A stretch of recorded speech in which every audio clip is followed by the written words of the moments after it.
हरिया, मुझे नहीं लगता ये कंजूस मक्खी चूस मेरा पति तेरी तनख्वाह देगा। मैं 1 टके का 1 किलो आलू खरीद लूंगा, लेकिन तुझे आलू के छिलके उतार कर तौलने पड़ेंगे। तुकाराम अपने खेत में बैठा हुआ था। तभी उसका नौकर हरिया दौड़ता हुआ आ पहुंचा। सेठ जी, सेठ जी, अरे सेठ जी आप यहाँ बैठे हुए हैं। वहाँ आपके पिताजी की तबीयत बहुत खराब है, वो आपको याद कर रहे हैं, जल्दी चलिए। अरे सत्यानाश जाए हरिया, हिसाब किताब लगा रहा था और तूने सारा हिसाब किताब भुलवा दिया। अब फिर से हिसाब लगाना पड़ेगा। ओहो। हरिया थोड़ा सकपकाता है। अरे सेठ जी, आपके पिताजी ने आपको बुलाया है, उनके पास वैद्य बैठे हुए हैं। वैद्य का कहना है कि आपके पिताजी बस कुछ समय के मेहमान हैं। तुकाराम के चेहरे पर खुशी की झलक आती है। हैं? तो तू क्या चाहता है? पिताजी 200 साल तक जिए? अरे 100 वर्ष की आयु तो हो चुकी है, अब तक जीवित हैं, स्वस्थ हैं और सारी संपत्ति पर सांप की तरह कुंडली मार कर बैठे हुए हैं। मैं तो इसी दिन का इंतजार कर रहा था। जा जा जा जा जा जा और जाकर कह दे मैं मिला ही नहीं। जब उनका देहांत हो जाएगा तो रोता हुआ आ जाऊंगा। मेरे प्यारे पिताजी।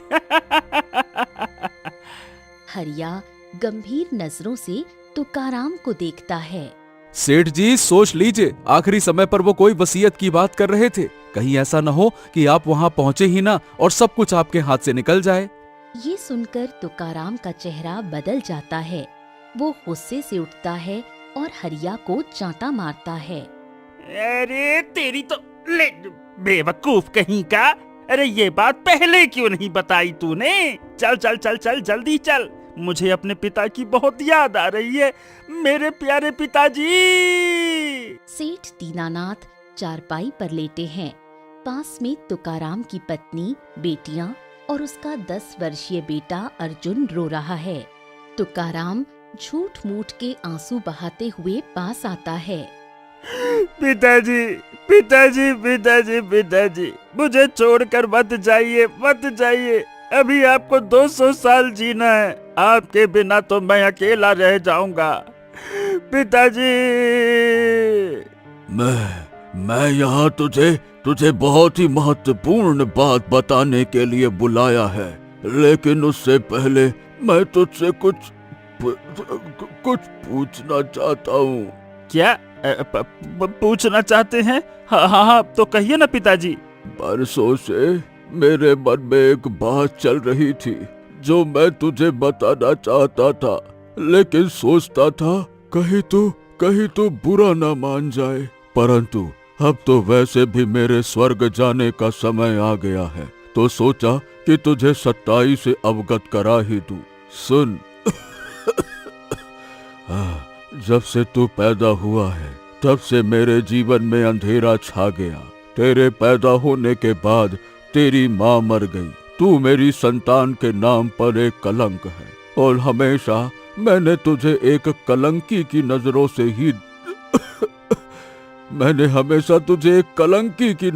ही देखा है।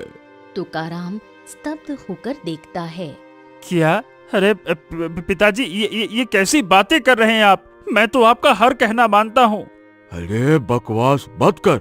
मैंने और मेरे बाप ने सारी जिंदगी मेहनत करके संपत्ति बनाई और लोगों की भलाई में खर्च किया, लेकिन तूने अपनी जिंदगी में कुछ भी काम नहीं किया। तेरी कंजूसी की चर्चा पूरे राज्य में प्रसिद्ध है। मुझे डर है कि मेरे जाने के बाद तू अपनी पत्नी और बच्चों को खाना भी दे पाएगा या नहीं। मुझे पूरा यकीन है कि तू उन्हें भूखा मार डालेगा। इसीलिए मैंने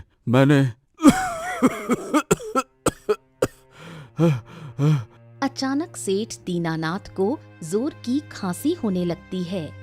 हाँ हाँ हाँ, क्या हुआ पिताजी? इसीलिए आपने आगे बताइए ना क्या? कुछ देर बाद खांसी शांत होती है। दरअसल मैं तुझे एक बात बताना चाहता हूँ कि तेरा एक और भाई है। मैंने अपने जीवन में 2 विवाह किए थे। तू मेरी दूसरी पत्नी का संतान है। मेरे पिता को मेरी पहली पत्नी पसंद नहीं थी। उन्होंने मुझ पर दबाव डाला और मजबूरी में मुझे उसे छोड़ना पड़ा। पर मैंने उससे मिलना जुलना बंद नहीं किया और बराबर से उसे खर्चा वर्चा देता रहा। अब मेरी पहली पत्नी की संतान जवान हो चुकी है। मैंने उसे संदेश भेज दिया है। याद रखना, उसके सामने कंजूसी मत करना, क्योंकि वो इस समय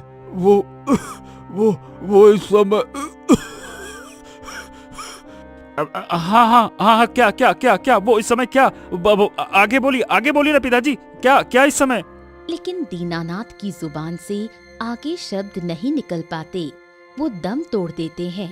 राधा और बेटियां फूट फूट कर रो रही हैं। ससुर जी, आपके बिना मेरा क्या होगा? अरे बकवास तो मत कर तू। क्या होगा? तूने सुना नहीं क्या? मरने से पहले मेरे पिता के तेरे पति के बारे में, यानी कि मेरे बारे में क्या विचार थे? उन्होंने मुझे कलंक की नजरों से देखा है, कलंक। और तो और जवानी में इतना रंगीन थे कि 2-2 शादियां की। हमको तो पता ही नहीं था, आज बताया। सेठ जी, आपके पिता कोई महत्वपूर्ण बात बताने से पहले ही चल बसे। क्या आपको नहीं लगता कि आपको वो बात पता होनी चाहिए थी? ये क्या खाक पता होनी चाहिए थी? मैं सब समझ गया।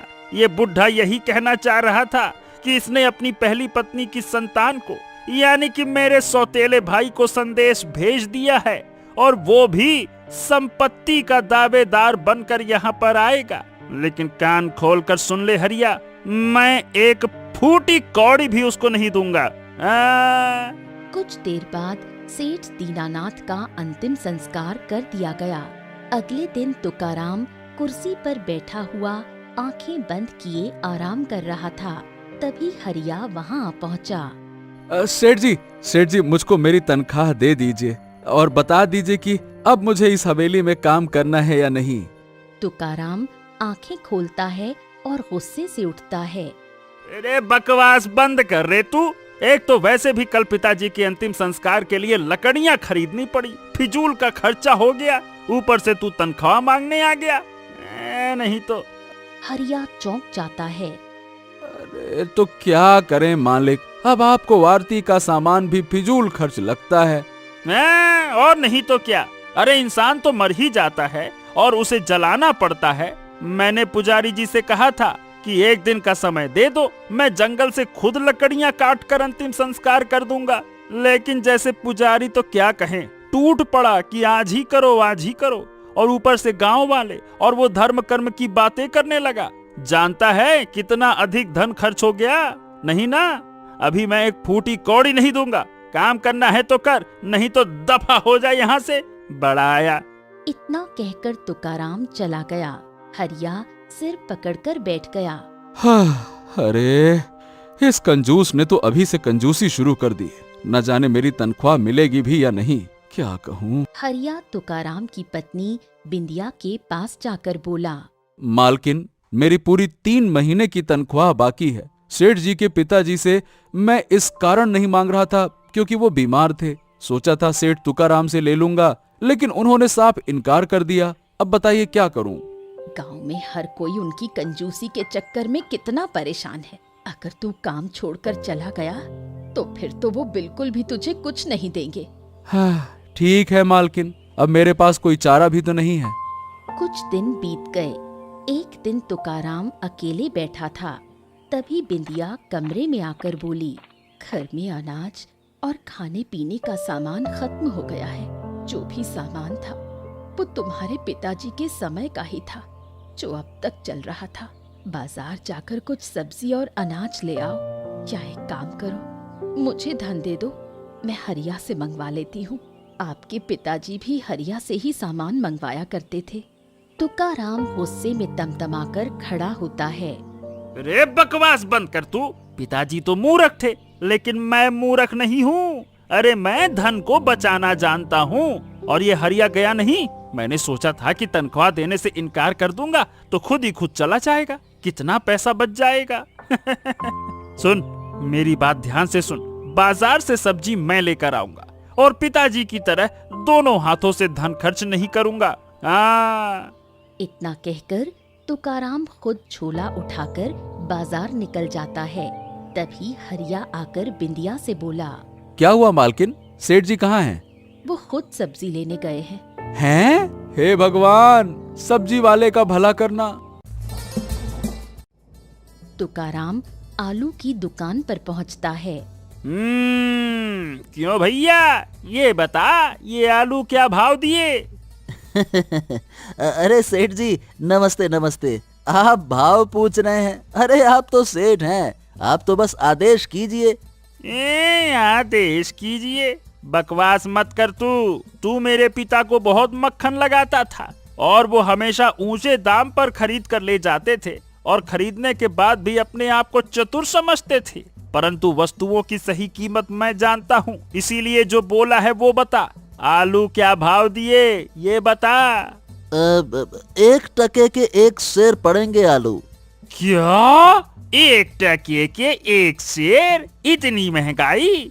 महंगाई? अरे सेठ जी, आलू तो एकदम सस्ते हो गए हैं। हाँ ठीक है। एक काम कर, मैं 1 टके का 1 किलो आलू खरीद लूंगा, लेकिन तुझे आलू के छिलके उतार कर तौलने पड़ेंगे। ये क्या कह रहे हैं आप मालिक? सही कह रहा हूँ। तू मुझे मूर्ख समझता है। सारा गांव मूर्ख हो सकता है, परंतु मैं मूर्ख नहीं हो सकता।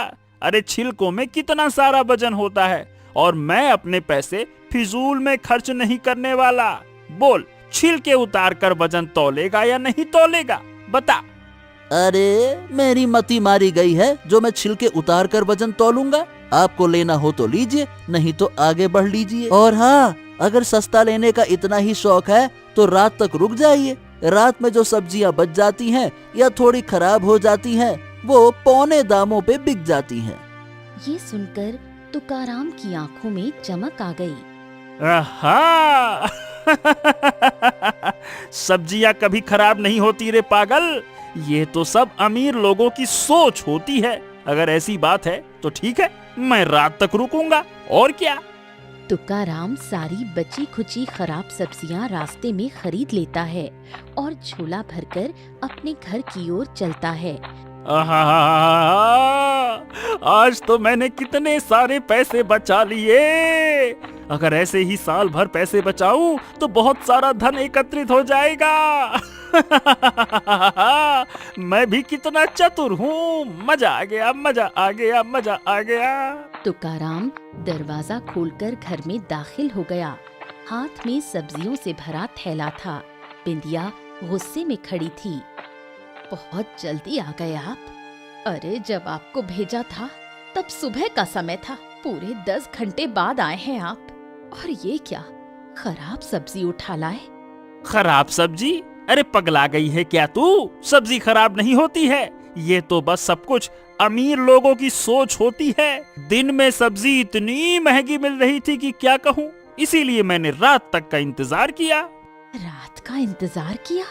हाँ, अरे वो सब्जी वाला मुझे मूर्ख समझ रहा था। मैंने उससे कहा आलू के छिलके उतार कर तौल दे, उसने साफ मना कर दिया। क्या कह रहे हैं आप? भला कौन सा सब्जी वाला आलू के छिलके उतार कर तौलता है? अगर नहीं उतारता तो जितना वजन छिलकों में होता है उतना वजन कम करके दाम लेने चाहिए। ये दोपहर के सब्जी वाले तो ग्राहक को मूर्ख बनाते हैं।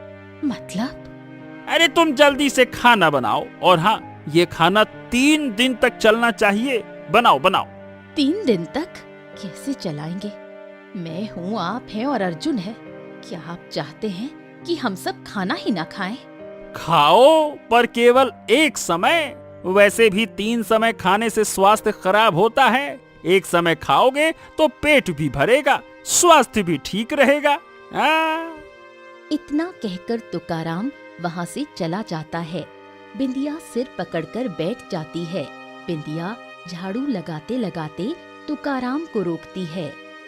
सुनिए जी, अर्जुन के सारे कपड़े फट गए हैं, कुछ पैसे दीजिए ताकि मैं उसके लिए नए कपड़े ले सकूं।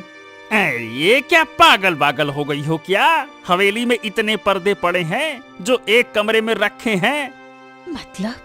पिताजी को एक बीमारी थी, वो हर साल हवेली के पर्दे बदलवाते थे। उनके जीते जी तो मैं कभी मना नहीं कर पाया। अब जब वो मर गए हैं तो मैं अपनी मनमानी कर सकता हूँ। आप कहना क्या चाहते हैं?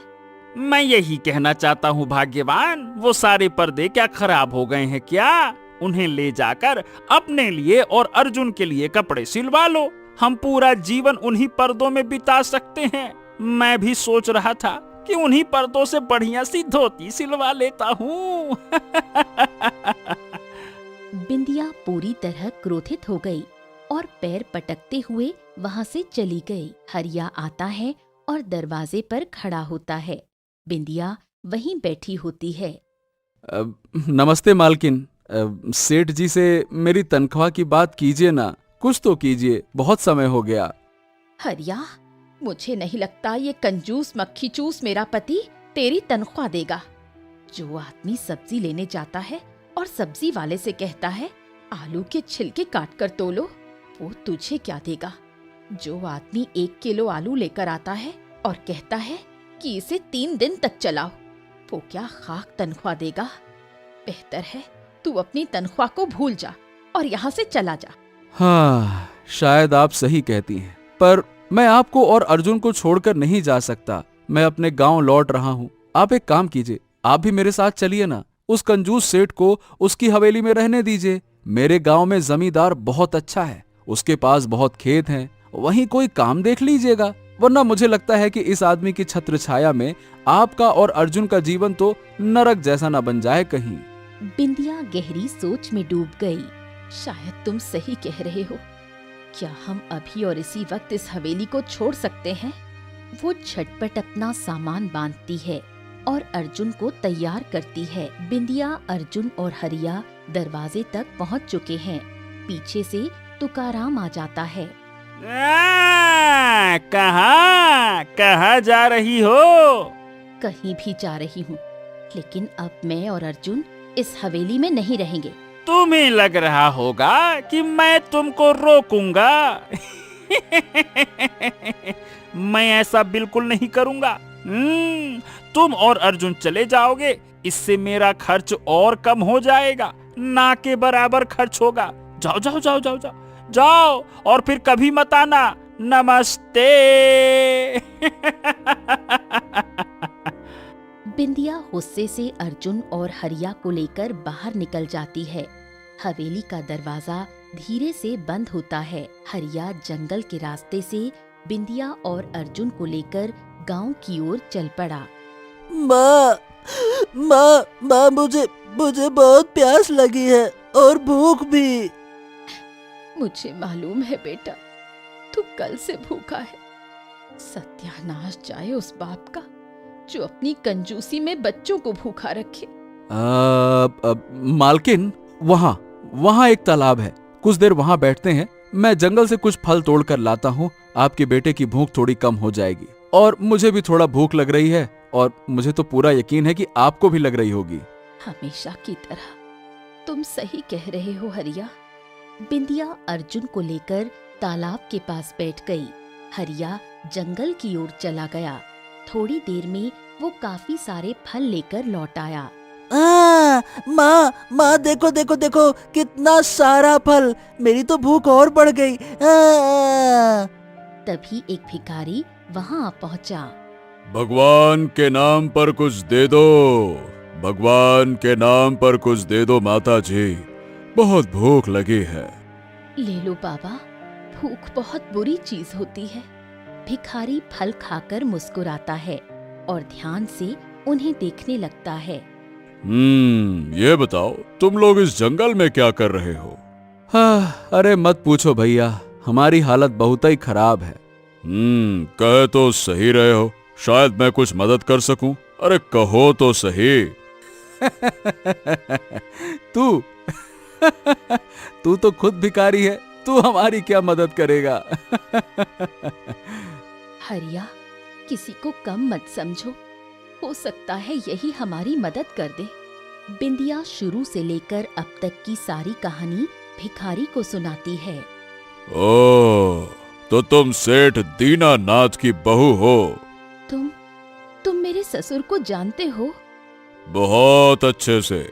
चलो मेरे साथ चलो, तुम्हें कहीं जाने की जरूरत नहीं है। अगर हवेली से कोई निकलेगा तो वो तुम्हारा पति ही होगा, उसको निकलना होगा। चलो मेरे साथ। हैं? अरे ये क्या बक रहा है? तू अपनी औकात में रह, भिखारी है तू। मैंने कहा बस चलो मेरे साथ, सब खुद ही देख लेना। चलो। हरिया, मुझे लगता है हमें इसकी बात मान लेनी चाहिए। ए मालकिन, ये हमको दोबारा हवेली में ले जा रहा है, ये कर ही क्या सकता है? हो सकता है कि मैं वो कर दूं जो तुम्हारी सोच से भी परे हो। अब ठीक है, पर अगर तुमने झूठ बोला तो तुझे मैं ऐसा मारूंगा, ऐसा सूतूंगा ना, हड्डी पसली एक हो जाएगी। अरे हाँ हाँ, मंजूर है, चलो। हरिया, बिंदिया, अर्जुन और भिखारी हवेली में प्रवेश करते हैं। तुकाराम उन्हें देखकर चौंक जाता है। आहा, अरे तुम सब तो जा रहे थे, फिर वापस क्यों आ गए? और आए तो साथ में ये भिखारी को क्यों ले आए? ध्यान से सुनो तुकाराम, जो तुम अपने परिवार के साथ कर रहे हो वो गलत है। कंजूसी ठीक नहीं, वो भी तब जब ये सब संपत्ति तुम्हारे पिता की कमाई हुई है। हाँ, तो मेरे पिता की कमाई उनके मरने के बाद सब मेरी हुई ना। मैं तुम्हें आखिरी चेतावनी देता हूँ, सुधर जाओ नहीं तो सब कुछ खो दोगे। अबे तू ससुरा भिखारी निकम्मा कहीं का, निकल जा यहाँ से वरना तेरी हालत खराब कर दूंगा। हाँ? क्या तुम्हारे पिता ने मरने से पहले तुम्हें नहीं बताया कि उनकी एक और संतान थी और तुम उनकी दूसरी पत्नी के बेटे हो? हाँ, बताया था। और आखिरी सांस में कुछ कहना चाहते थे, बस इतना ही कह पाए थे कि उसके सामने। बस इतने के बाद वो टें बोल गए, स्वर्ग सिधार गए।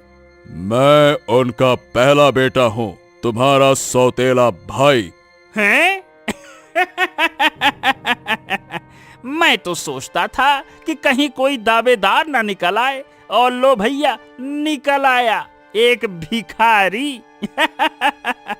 मेरी बात कान खोल के सुन, चुपचाप निकल जा यहाँ से, तुझे एक पैसा नहीं मिलेगा, भीख भी नहीं मिलेगी। भिखारी गुस्से से ताली बजाता है। अगले ही पल 3 सैनिक आ जाते हैं। आदेश दीजिए महाराज। महाराज? चुप रहो, ये इस राज्य के महाराज हैं, महाराज विक्रम। भिखारी अपने वेश से बाहर आता है और राजा के रूप में खड़ा हो जाता है। हाँ, हम ही है महाराज विक्रम और तुम्हारे सौतेले भाई। अब मैं समझा पिताजी क्या कहना चाहते थे। मैं भी समझ गया कि पिताजी क्या कहना चाहते थे। उसके सामने इसका मतलब था उसके सामने कंजूसी नहीं करनी है। क्योंकि मुझे कंजूस लोगों से सख्त नफरत है। मैं अपने पिता की पहली संतान हूँ, इसीलिए संपत्ति पर पूरा अधिकार मेरा है। आज से तुम इस संपत्ति के वारिस नहीं रहोगे, क्योंकि तुम इसके लायक नहीं हो। अब ये सारी संपत्ति तुम्हारी बिंदिया के नाम की जाती है, क्योंकि मुझे संपत्ति की किसी भी रूप में जरूरत नहीं है, क्योंकि ये पूरा राज्य ही मेरी संपत्ति है और क्योंकि मैं यहाँ का राजा हूँ। बड़े भैया, माफ कर दीजिए इन्हें। नहीं नहीं नहीं नहीं नहीं नहीं नहीं, तुम्हारी पत्नी के मुंह से मैंने तुम्हारी सारी करतूतें सुनी है। हाँ, मैं तुम्हें क्षमा नहीं कर सकता। अगर कोई और होता तो उसे अब तक कारागार में डलवा दिया होता, लेकिन क्या करूं, तुम जैसे भी हो तो मेरे भाई, सौतेले ही सही, लेकिन तुम्हारी रगों में भी मेरे पिता का खून दौड़ रहा है। मुझे पूरा विश्वास है कि मेरे पिता को भी शर्म आती होगी तुम्हें अपनी संतान कहते हुए। महाराज, सेठ जी ने मरने से पहले यही कहा था, तुकाराम मेरे पुत्र के नाम पर कलंक है। सही कहा था। खैर, अब ये सारी संपत्ति तुम्हारी पत्नी और तुम्हारे बेटे की है। अब तुम्हारा इस पर कोई अधिकार नहीं है।